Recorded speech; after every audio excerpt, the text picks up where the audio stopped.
Well, actually, thinking about that, I think the Litz Race 2 is your first national event. That's there in just a month, I think, Yeah, a month or coming up. so, with the World of Outlaws. I mean, World of Outlaws is still at Eldora. I mean, why not High Limit? I mean, this is the big debate now. High Limit, World of Outlaws. Some people are saying the High Limits All Stars with Brad Sweet. You know, they're taking their shots at it. World of Outlaws traditionalists still think they're really great, and they are. They are by pen and paper. They very much are. The roster's pretty stout. What's your take on this whole outlaw high limit deal? What do you feel about it all? I think it's great. I Current state of mean, sprint car racing overall, I yeah. guess. I think the only negative thing that we're seeing, which we might as well just get that out of the way, literally the only negative thing I see is that we took, 10, 12 really good cars and teams and split them up in between Mm. two good series. Um, the Outlaws has such a deep history, and I don't know that anything's ever going to rival it other than High Limit. I mean, what Brad and Kyle are doing, I mean, you think of things that they're thinking of that are outside the box. When has any form of motorsports outside of NASCAR had a chart? Well, and Formula One had any kind of a charter system, to where Right. what you're investing, you got equity in. Which they've So, renamed the franchise because how bad NASCAR's handled the charter situation. yeah, But I don't know that I'd want to use that word either, but yeah, yeah. no, I think it's good though. I mean, honestly, what we did with the All Stars and the reason we sold the All Stars is because I believed in what Kyle and Brad were wanting to do, and I feel like they do a great job with it. It's I think it's real easy to sit there in the first year of them having a series and throw rocks at them and not like this or that or whatever. But until you've owned a racetrack, until you've owned a series and had to do it yourself, people can kiss my ass on that. They all think they all are keyboard warriors. They think they know everything. They know everything it takes to do it all, I and it's try to get bullshit. close. I mean, no, I'm just But I think you got a pretty good pulse on things, in all honesty. I mean, that's why we're doing this with you today. But I think in the big picture of it, the health of it, I think sprint car racing's healthy right now. I really do. I mean, I think we saw that start with COVID. I mean, I was really worried that we were really going to see a ton of racetracks close because of COVID, and it was just going to shut people down because they needed that income during that time. well, And and that also had was the rise of streaming. That's where streaming really and honestly saved a lot of tracks in a way. exactly, exactly. But I think seeing the popularity of it, we saw crowds going up after COVID and during COVID. So I think it was a good thing for short track racing. But now having Brad and Kyle in the mix on the ownership side of a series, I mean, there was nothing that was forcing World Racing Group and World of Outlaws to raise purses Yeah, and tow money yeah. and points on money at the end of the year. So if it wasn't for Kyle and Brad, that money would have never went up. Plus the money that they're putting into it. Now sprint car racing's racing for legit money like late model racing is. And that's what the goal that Brad had all along. I mean, Kyle went and started running late model races and he could race every weekend for at least 20,000 to win. Yeah. You were lucky if you had a 20,000 to win sprint car race to go run. Yeah. So now The those it's are almost going like up. streaming showed them that too in that 21, 22 era. XR came along and just started making late model racing a bidding war in a way there as well. And then late models started paying so much, and sprint car people seeing it pay so much, and they're like, "Why can't we do that?" You know, same kind of deal. The premise. I feel like it's a situation. Johnny Morris from Bass Pro Shop's a real good friend of mine, and I remember one day him and I were riding in a car together, and I thought, man, this is. I've always wanted to ask this question, but I can't wait to see what his reaction is going to be because he's one of the nicest guys in the world. And I said, "What's your feelings about Cabela's?" And at that time, this was before the merger of Bass Pro and Cabela's, and he looked at me and he goes, "They make me better." And I was really caught off guard by that. I didn't understand it, and it took some time, but I eventually figured out what he was talking about, and he's right. And I think it's exactly what we're going to see with World of Outlaws and High Limit, that they are going to push each other to make each other better. And ultimately, at the end of the day, it's going to be better for the fans. It's going to be better for the teams. Everybody's going to benefit from it. So it's a situation where until you have something that forces your hand, you don't have to change anything if you're the top dog. And World of Outlaws has been that forever. But now that there's a change, and there's somebody else that's putting pressure on, and it's forced Brian Carter and World Racing Group to make changes. And I think Brian and his group did a great job with it. I mean, they've got better paying shows than they've ever had. You look at Dirt Vision and what they do with Dirt Vision, it's better than it's ever been. That's because of Flow. Flow pushed that envelope and made Dirt Vision have to be better. So you got Flow that does an awesome job, that's come in, kind of rewrote the rules, so to speak, which I think's been a great thing for all of us. So between that and Brad and Kyle as series owners and what Brian's doing on the World of Outlaw side, you got two healthy series that are going to constantly push each other to keep producing a better product. Where does it go though? I mean, like so the late model world I think operates fine with two national series because I think there's been more money pumped in the late model industry. I think that's an icon situation. A lot of people idolize, for instance, Scott Bloomquist the last 30 years, so they wanted to be him. I think in the sprint car world, a lot of money's went to trying to get to the NASCAR world because the idol's been the Gordon, the Stewart, the Kane, the Larson. So I think the funding to become the icon of the industry has been pumped into their industry more. That's why they have more cars because people are trying to emulate Scott. But I also think that, you know, they only have 40 to 50-ish races on each national tour, and they take weeks off and kind of bounce back and forth with their shows and don't really run on the same weekend a lot.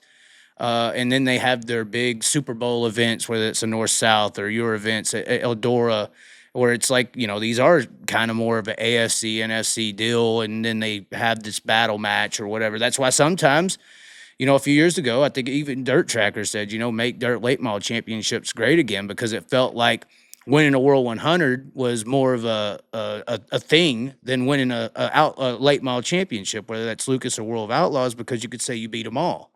Right. But that's also the issue, not just that, but the scheduling. World of Outlaws is 80, 90 races.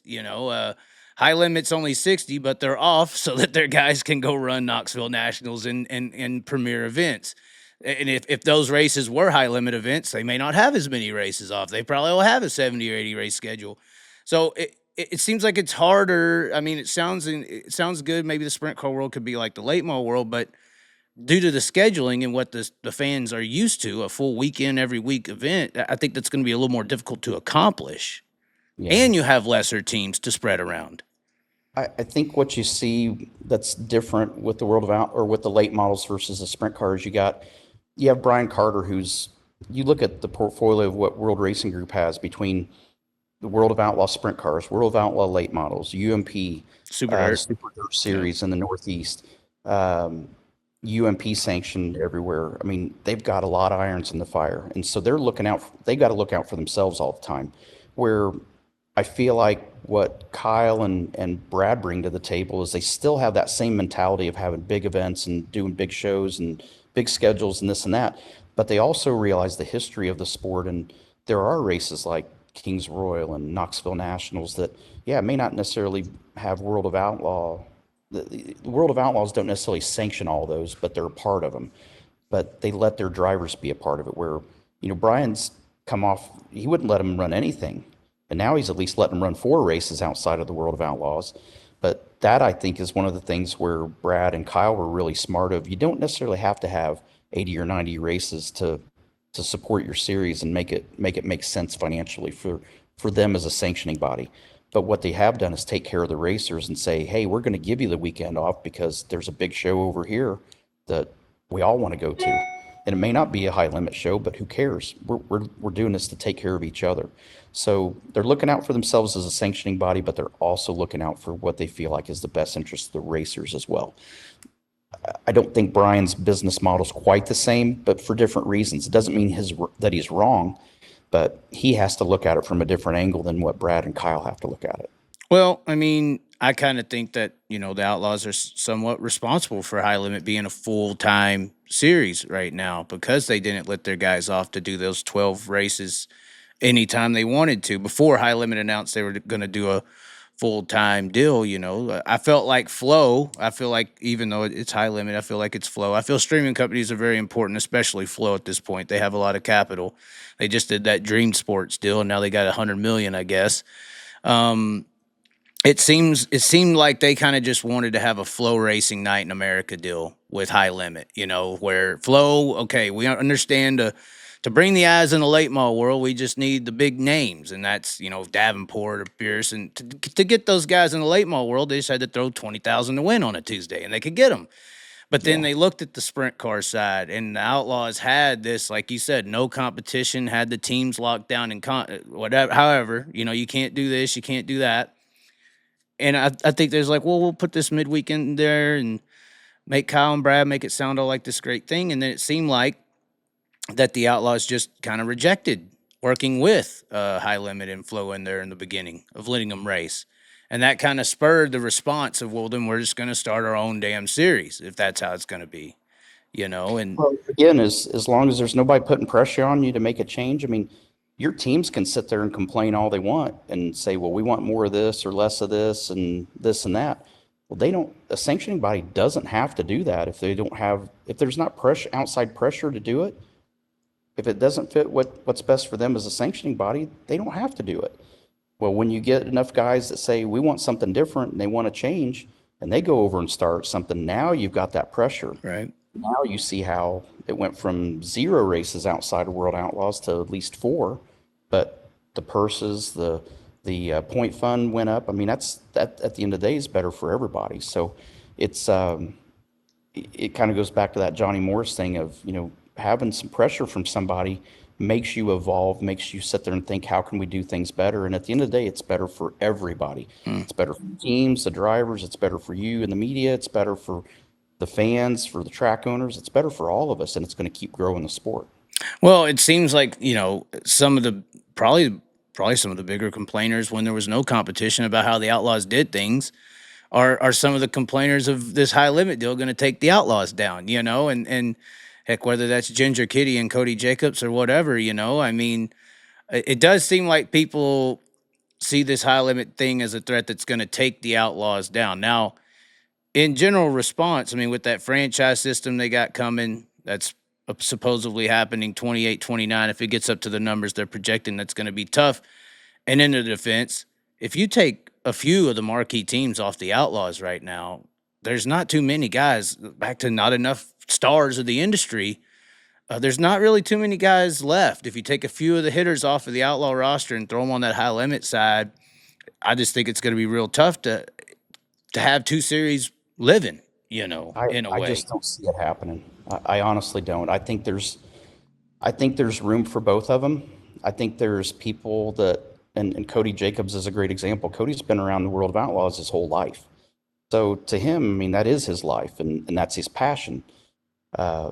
You got purists that are going to stay with the world of outlaws, and you're going to have people that are coming in going, hey, this might be better for us and how we run our business and our race team to go over to high limit. There's room to do both.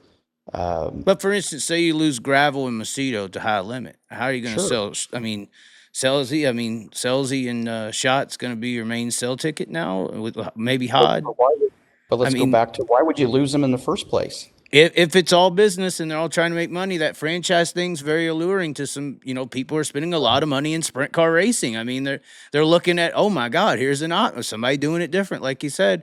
Here's an option where I could actually make some money as a team owner, and I got one of the best teams in the country, and I'm just going to lose it due to loyalist ideology. That But some of these teams don't. I mean, and trust me, we're not one of them. I remember when Jason Myers won the World Outlaw Championship, and Casey had his teams, I had my teams, and I remember watching this bullshit interview that Jason Myers gave about, oh, we're running up against these superstar teams that have unlimited budgets.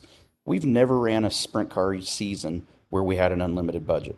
I mean, I don't have a full-time company to fall back on that can fund this if we're not getting enough sponsorship or not making enough in race winnings to support it. So, I always took offense to that from Jason, and then it comes to find out his owner was embezzling money or whatever he was doing and ended up going to prison.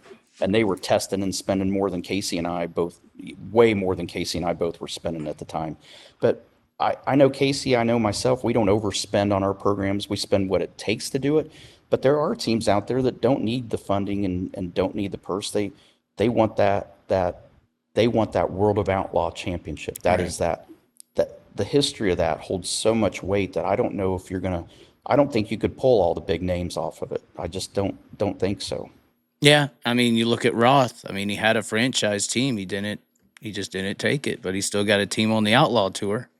Yep. Yeah, So I just think you're gonna. I think it's healthy having two good series. I think you're gonna have some guys that, business wise, are just gonna look at it from that standpoint. Then you're gonna have guys that are purists that still look and go, "Hey, we're racing for great money over here, and better than it's ever been at the World of Outlaws, and it's still a World Outlaw title that you're trying to win." So, I think you're gonna have purists that are gonna stay. I think you're gonna have guys that are gonna venture other ways, but at the end of the day, there's room for both of them to you do exist think at this. there's room? That would be the question. Is there enough premier teams, enough I think ticket so. I mean, selling names? I think is the issue there.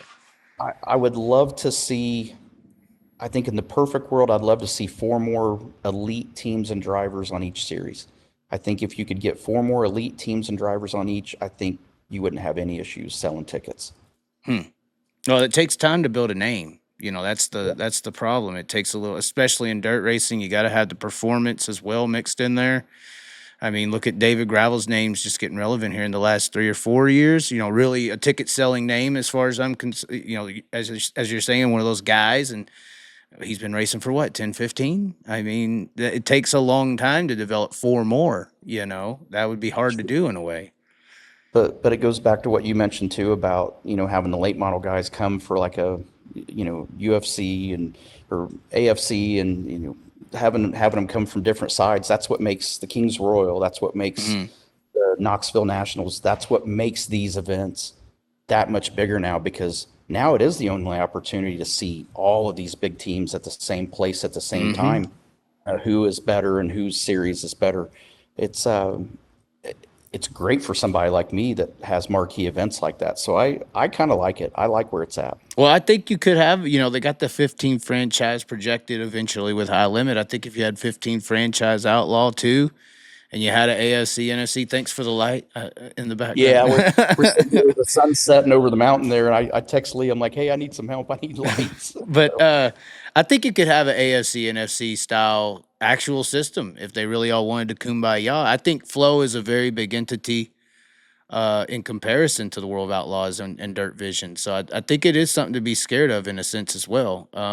Because I think Flow has the capital to kind of, if they want to come in here and bully shit around, they have the money to do it.